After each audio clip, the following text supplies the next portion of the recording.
Masechet Baba Batra, Daf Samich Zayin. We will learn 3 new Mishnayot today, but first, one last point about the previous Mishnah that mentioned a millstone and said that the bottom part of a millstone that's attached to the ground is considered part of the ground, whereas the top one that's movable is movable item and therefore not considered part of the ground. So, regarding the bottom millstone, we have the following halacha. Shelach le Rav Nechemia bered Rav Yosef, le Rabba bered Rav Huna zute le Nahar De'ah. Rav Nechemia, the son of Rav Yosef, sent a message to Rabbah, the son of Rav Huna, Zuteh, either the short or the younger, who lived in Nehar De'ah. And here's the message. When this woman comes to you, the woman came with the letter. The letter actually is about the woman who is wanted to get married. And the letter says what to do to distribute, how to distribute her dowry. You should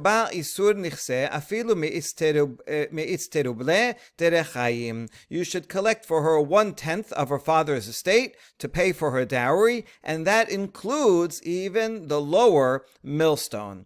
The halacha is that when the father is alive, he provides a dowry for his daughter. A father can decide however much he wants in the dowry, if he's stingy, if he's generous, whatever he wants. Now, if the father has died, then the estate, meaning the brothers of the bride, will have to decide how much to give it to the dowry. So, if they know how much the father would have wanted to give based on his previous dowries that he gave or based on his personality, then they'll follow that. But if they don't know, then they have to give 1/10 of the entire estate for the dowry. That's the amount. Now that amount, 1/10, is 1/10 of the land, not movable items, not cash, but rather only land. And so he says, for this woman, I want you, since you live there, where this woman is, where the estate is, I want you to be the judge and adjudicate and take 1/10 of the estate. And when you assess how much land there is, you should include the lower millstone because it's attached to the ground. It's considered part of the ground. So we see another application of things that are attached to the ground are a part of the ground. Amar Rav Ashe, ki havinan be Rav Kahana magbinan afilu me'alma debate. Another halacha that has to do with the dowry. Rav Ashe says, when I was in the school of Rav Kahana, I saw that Rav Kahana would use even rental income to when he calculated how much the dowry should be. Not only land, but let's say they own land and they're collecting rent. That rent is cash. But since it comes from the land, it's a benefit of the land, so then that was included in the calculation of the dowry, and they had to give 1/10 even of that rental income for the dowry of their sister. All right, so that concludes that section, and now the first new Mishnah for today. Hamocheret techaser machar batim borot shichin u'ma'arot avalo et hametaltelin. Someone who sells a courtyard, and that's all. He doesn't say any specification. He just says, I'm selling you the courtyard. So what does that include? Well, certainly it includes the empty space in the courtyard, that's for sure. But it also includes the houses, because that's part of the houses that he owns that are in the courtyard. That's part of the courtyard. And also the pits and the ditches and the caves. This is unlike the previous Mishnah that said if he sells a house, that does not include the cisterns and the ditches and the caves, because that's a different usage. It also is different from a Mishnah that will be coming up in a few dapim that says someone who sells a field does not include these other types of things, because a field is different. A field is used for growing things. These are used for storage of water. So if you sell a house or a field, does not include the cisterns and the caves. But if you say a courtyard, that does include all these things, because that's what a courtyard is for. It's for putting in these types of storage facilities for water. That is what a courtyard is for, including the houses and all of these items. They're all included in the sale, even if they're not specified. However, it will not include movable items. If you have furniture outside, or rakes and tools and whatever else you have in the courtyard, that are not included. Only things that are part of the ground. However, if in the deed you say, I'm selling you my courtyard and everything that's in it, In that case, even the movable items are also going to be sold. That will include the furniture, the household items, things that are used generally in the courtyard. It still will not include personal items like clothing or food that you put in the courtyard and are storing there. It's only talking about like furniture and tools that are used as part of the courtyard. Ben kach uben kach lo machar lo et hamerchas velo et bet habad shebetocha. Now either way, whether you say nothing at all or whether you say that the courtyard and everything that's in it, still that will not include a bathhouse and an olive press that happen to be in the courtyard, because those that are not generally in every courtyard. Not everybody has a bathhouse and an olive press in the courtyard. It's not a standard item. Cisterns, that is a standard item that you have in your courtyard that all the people in the courtyard use. But a bathhouse, you wouldn't build a whole bathhouse just for the people of the courtyard. That means that bathhouse is servicing people from outside. It's like a business that they're using, or an olive press that people will come and use. Since that's not a standard part of a courtyard, that is a standalone item and will not be included in the sale of the courtyard. So courtyard includes standard things, and even if you say everything that's in it, fine. Movable things that are standard parts of the courtyard and are used within that household, fine. But not these things that are unusual, not standard part of the courtyard, and they have a separate significance. If you want to sell those, if the person wants to buy those, then you have to specify, including also the bathhouse and the olive press. All that is Tanakama. Rabbi Eliezer omer hamocher techaser lo machar ela avira shel chaser. Rabbi Eliezer disagrees and says, if I'm selling you a courtyard and all I say is courtyard, you only get the empty airspace of the courtyard, only the empty land, but you do not get not the houses, not the cisterns, not the furniture, nothing else that's in it. We follow the words exactly, only the courtyard. Gemara, Tenorabanan, Hamocher techaser machar batim achitzonim, ubatim apinimim, ubet hachol saot. A baraita, that's also found in the Tosefta, expands on the Mishnah and says, if I sell you a courtyard, that does include the house, the outer houses and the inner houses. In other words, if there are houses that open directly onto the courtyard, then those are included, and even inner houses. In order to get to the inner house, I have to walk through the outer house. So the entranceway does not open up directly into the courtyard. So I might have thought that maybe that would not be included. Maybe only homes that their entrance opens directly into the courtyard. So this teaches, no, even though you have to go through another house, but still that outer house is opens to the courtyard. The inner house, you have to go through the outer house. That's also considered part of the courtyard. And also these areas of sand fields. This would be sand that would be used for glass, so it's very fine sand. And you would have collections of that. It's a storage area in the courtyard. That's also included in the sale. Now, if you have a store, a shop that opens into the courtyard, that is sold also together with the courtyard. Since it opens into the courtyard, that means the customers are generally from within that courtyard. So that's all considered part of the courtyard. But if the store does not open into the courtyard, let's say part of the physical structure of the store is in the courtyard, but the opening is on the other side out to the public domain. In that case, it's not considered part of the courtyard and is not sold along with it. There, the customers are coming from the public domain, and so that's not considered part of the courtyard. If the store has two openings, one in the front and one in the back, and is open both to the courtyard and also to the public domain, so then the whole entire shop is also included. So as long, even whether it's opens only to the courtyard or it's open to both the courtyard and to the public domain, that's still considered part of the courtyard because it is used for the courtyard as well, and so therefore it's considered part of the courtyard. Rabbi Eliezer omer hamocher techaser lo machar ela milosa shel chaser. Rabbi Eliezer disagrees, just like in the Mishnah here too as well. He just uses a different word milosa instead of avira, and he says, if I sell you a courtyard, I'm only selling the open air space of the courtyard, the open space of the courtyard, and not any of the structures inside. Amar Mor. Petuchot lekan ulkan nimkarot ima. Now in the Braita it just said that if I have a store that's open from both sides, it is sold within it. This quote of the Braita is a little bit different. Here we saw it said lukan elu va'elu nimkarot ima. What's elu va'elu? These and those. Actually, this quote is a little clearer. Anyway, so these stores, if it has an opening on both sides, both to the courtyard and to the public domain, it is considered part of the courtyard. Hold on,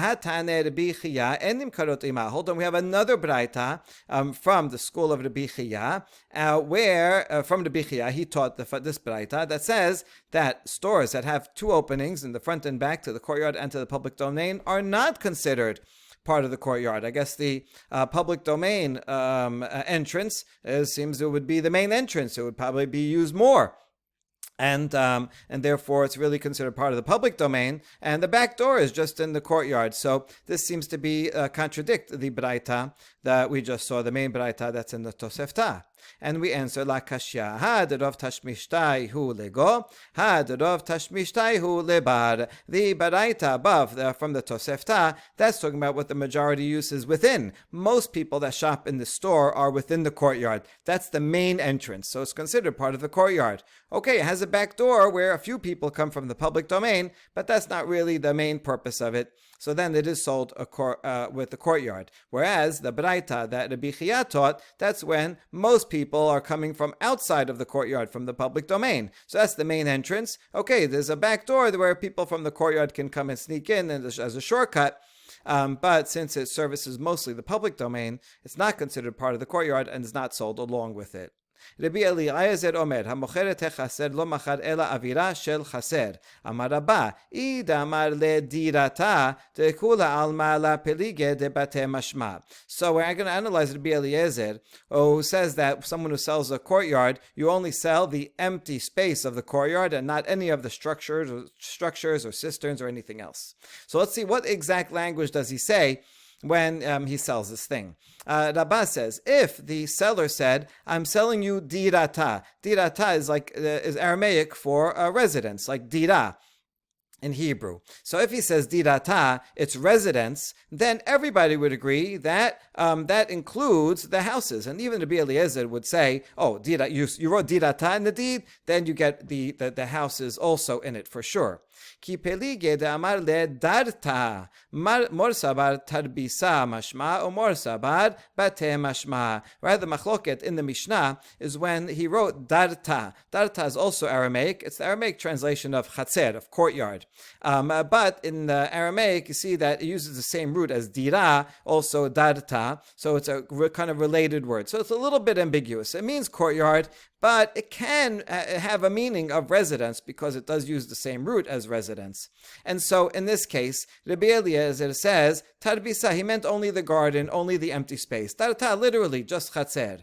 Whereas Tanakama said, oh, he said darta. Darta has a root of dira, of residence, so he means not only the courtyard, but also the houses that are in the courtyard. That's one version of what Rabbah said. Ika de Amri, Amar Rabbah, Idamar le darta de kula alma la peligi de bate mashma. There's another version of Rabbah, and Rabbah says, interpreting the Mishnah, as follows. Everyone agrees if he wrote darta in the deed, then everybody agrees that that does include the houses. Even Rabbi Eliezer would agree, because although darta literally means courtyard, but it has shares the root with dirata, and so it has a sense of residence also, and therefore, since it's somewhat ambiguous and can include residence, therefore even Rabbi Eliezer would agree that it includes the sale of the houses. Ki pelige damar le chaser, mor sabar chaser avira mashma, mor sabar ka chasar hamishkan. But the machloket is in the Mishnah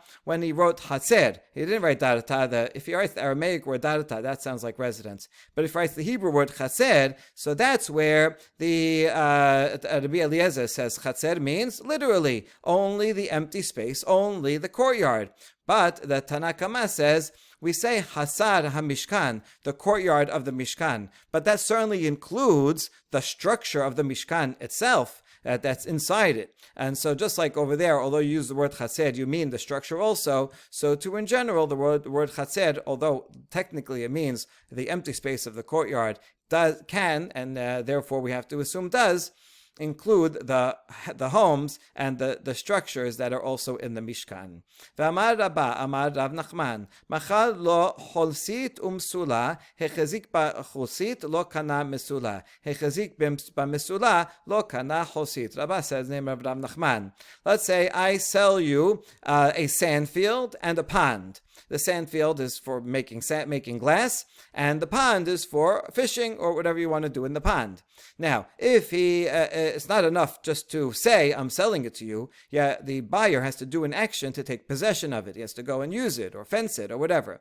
And so, if he took possession of the sand field, he does not thereby automatically acquire the pond. He has to do a separate acquisition for the pond. And vice versa, if he makes an acquisition of the pond, he does not automatically get the sand field. We ask a question, Ini, we have a contradiction. Shemuel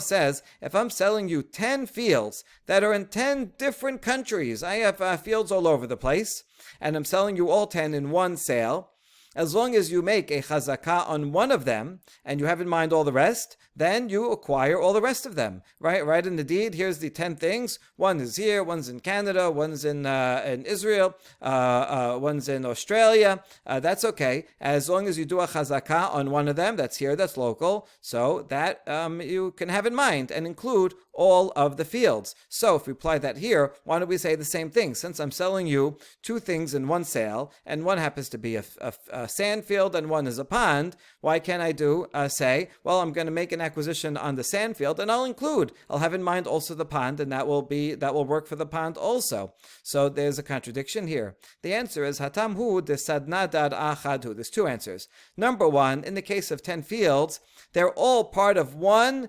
block. In other words, the entire earth is one piece of dirt. It's all one rock. And so even though they're on different places on this rock, nevertheless, they're all connected. So just like if it was 10 fields that are all adjacent to each other, then certainly you could acquire the whole thing by making an acquisition on one piece. So too, if they're distributed, but they are connected through the ground. That's one. And furthermore, in the case of fields, they're all for one usage. They're all fields, so they're all for planting grain and vegetables, and so they're all for growing vegetation. So therefore, since they're all one usage, you can make one acquisition for all of them. But that's different when it comes to a pond. First of all, the pond is not made out of earth. So it's not, you can't say, oh, well, you acquired a part of earth, and therefore you get any other part that's also dirt. No, this is made out of water. So it's made out of a different thing, and even more importantly, it's a different usage. The glass field is the sand field is made for glass making, and the pond is used for fishing, and so therefore you cannot acquire one together with the other. That's all one version of this discussion. And now another version. Vika de Amri. Amar Rabba, Amar Rav Nachman. This is the opposite. Here it says, if I'm selling you a sand field and a pond, and you acquire the sand field, you get the pond automatically. It comes with it. You can do one acquisition for these 2 items. Peshita de Hamar Shemuel machar lo eser sadot. And now we ask, isn't this obvious? I could have derived it from Shemuel, who says, if I sell you 10 fields and you acquire one of them, you get all of them. So why did Rav Nachman have to teach me this? I could have figured it out myself from Shemuel. I might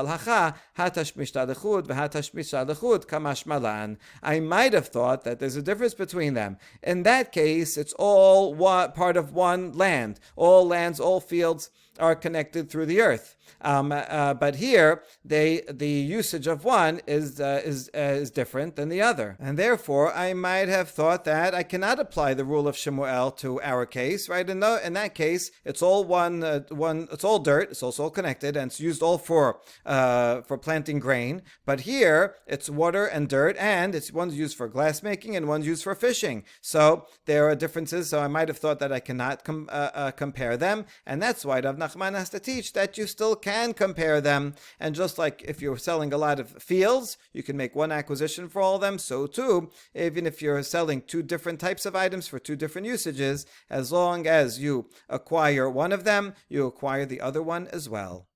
Next Mishnah, Hamocher bet habad machar et hayam vet hamemel vet habetulot, aval lo machar et ha'avirim vet hagalgal vet hakora. Someone sells an olive press, so that's going to include the permanent parts that are attached to the olive press, but not the movable parts, the other utensils. And so we specify that it will include these three items. The Gemara will explain what they are, but we also have a nice picture here. So what are included is the yam. So that would be a basin that is attached to the ground here, where where either you put the olive oil will go down into and pour into. So that is included. And also the memel is a crusher. So that's a separate item that's over here that you would use to first crush the olives, just to open them up before you put them in the press. And so this is attached, so that is included. And also the betulot are these posts that hold this big rod. So these posts are stuck into the ground. There's one on either side. So those are all included when you sell an olive press. What's not included are the avirim. That's over here. These wooden circular planks that you put on top of the olives. So these you take in and out, and they're movable items, and they're pressers. And also the galgal is this round item, this screw that you turn it in order to keep pushing this further down and down as you press more, as more olive oil comes out. So then you turn this and it presses it further. And the korah is the beam. That is, in fact, the main beam that is doing all the work. It's attached on one side, and over here you press it down on the other side with something like this, or sometimes with weights that you'd put on here. And you can see the strong effect that would have, since it's a long beam. So the pressure over here would be very strong. So that's the three items that are not included. And now, however,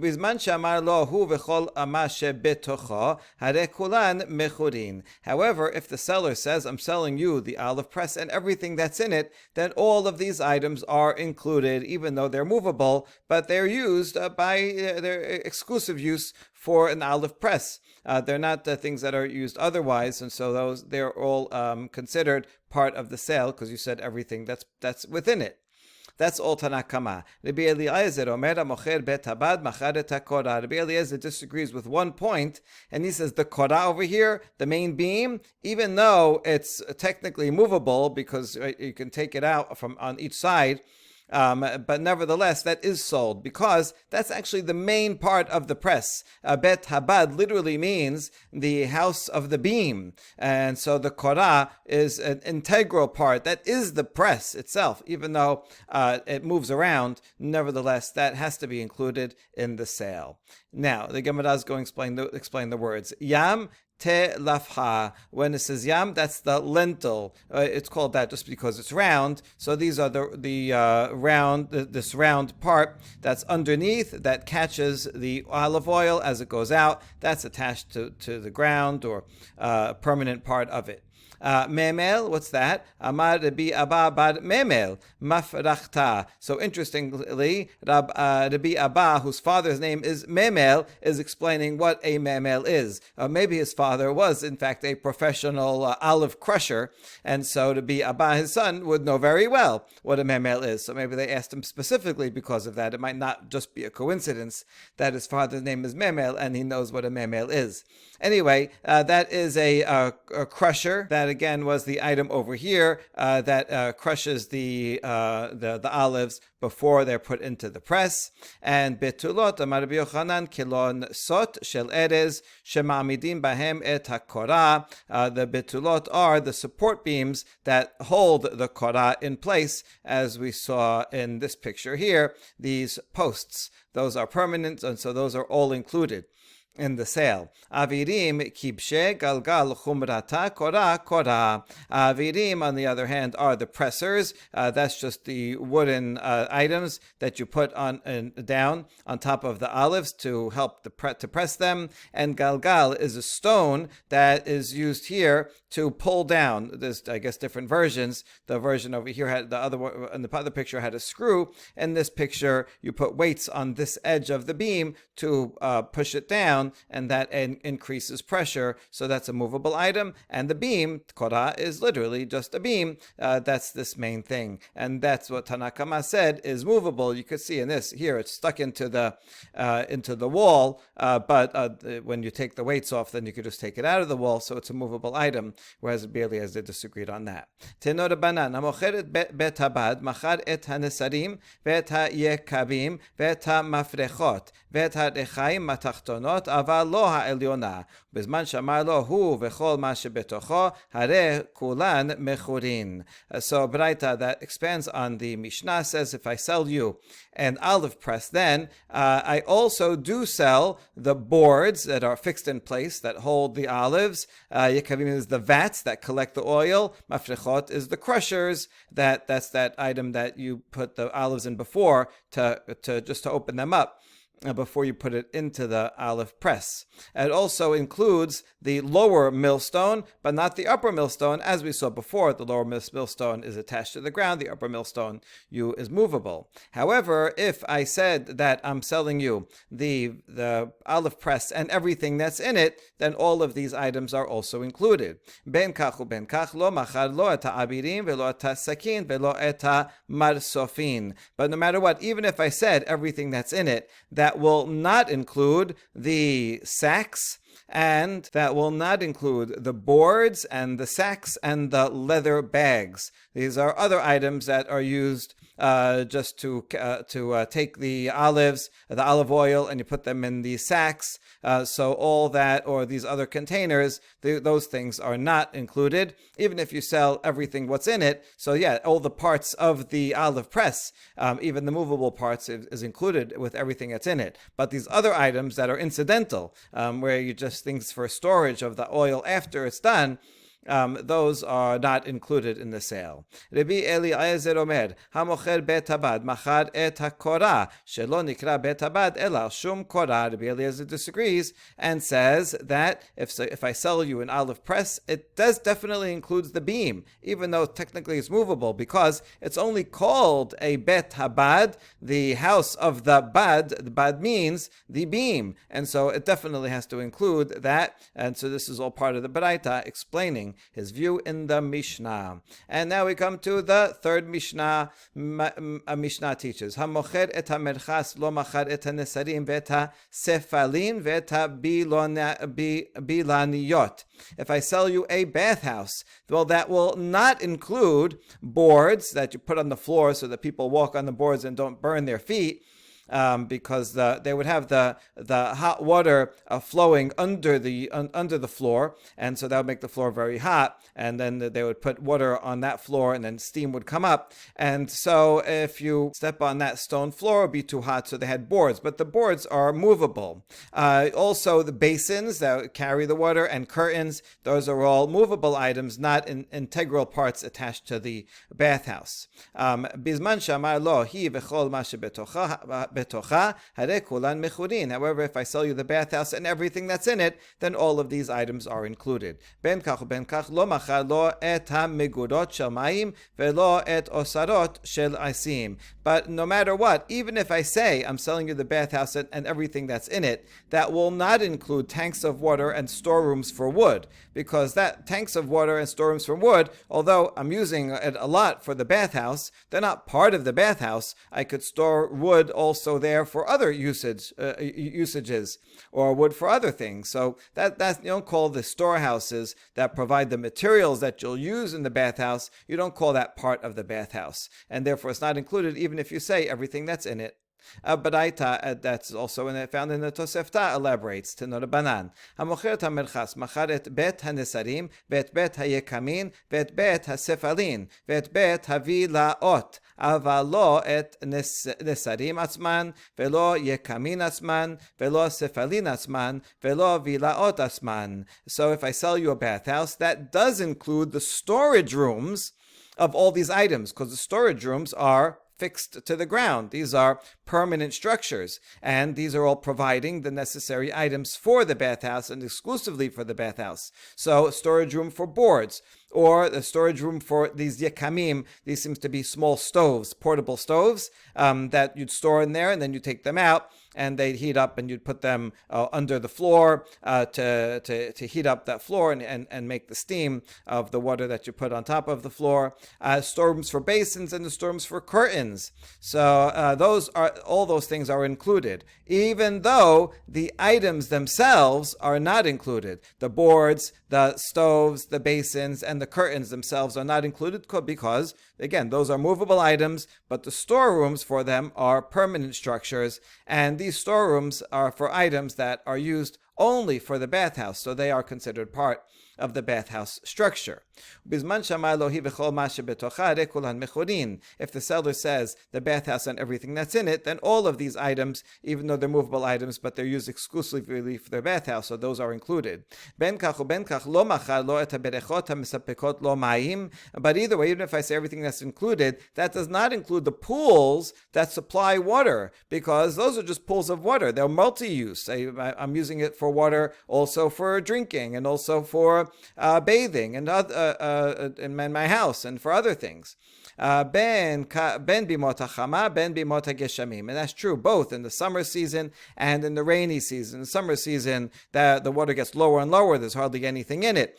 So you might say, well, that's not so significant. So maybe it's part of the bathhouse, or maybe in the winter season when there's still lots of rain and you can get lots of water, and the storerooms are not so necessary. So maybe you think that they're less important. So it doesn't matter when, no matter when the season is, the bathhouses, the storage rooms for water are not included in the bathhouse. Velo bet kinus ha'esim, nor the storeroom for wood, because again, the wood I can use for cooking and for heat in my house. But if he adds the extra words, I'm selling you the bathhouse and all of the accompaniments I am also selling you. Well, then those accompaniments, that's the storage room for wood and the storage cisterns for water, that would be included. Hahu damar lechabre bet abad v'chol tashmisha v'ani mocher lecha havyan hu chanvata abarai dehavu shatchu behu shum shemeh ata lekamed Rav Yosef. So now we have a story of someone that said, I'm going to sell you a bathhouse and all of its accompaniments. So that will include the storage tanks for water and for wood. And now, he also had these stores outside of the area of where the bathhouse was, and they would put there the sesame seeds to dry out in the sun, and then eventually they would press the sesame seeds in that olive press to get sesame oil. So these are somewhat related to the olive press in that, they would be eventually pressed in the olive press. However, they're kind of two steps removed. They're not olives, but rather they're sesame seeds, and these are areas where these sesame seeds would be dried, not where they're being pressed themselves.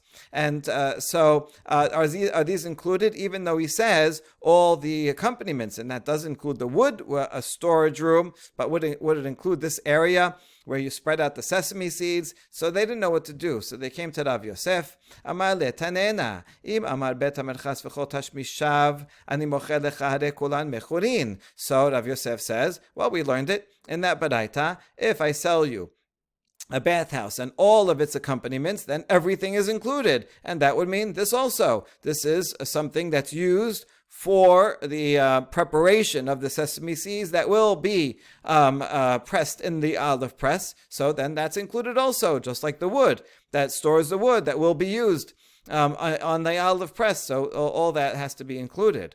Amar le'Abaye v'hataneh Rabbi Chiya en kulan mechurin. Abaye, however, challenges that and says there's a braita from Rabbi Chiya that says these are not included. Such storehouses would not be included. Ela amar Rav Ashi chazenan I amar le'bet habad v'chol tashmisha v'ilen masranaha kaneh v'ila la kaneh. So Rav Ashi says, well, it depends on the exact language. If he says, I'm selling you the bathhouse and all of its accompaniments, and these are the boundaries, and he says the boundaries, right, on the north, on the south, and if those store areas of the sesame seeds where you dry them are included in the boundaries, then yes, that's included in the sale. But if he does not delineate the boundaries, or if he delineates the boundaries and these are outside of the boundaries, then they will not be included in the sale. And so that's a better way of figuring out what the seller's intention was. Baruch Adonai Leolam. Amen v'amen.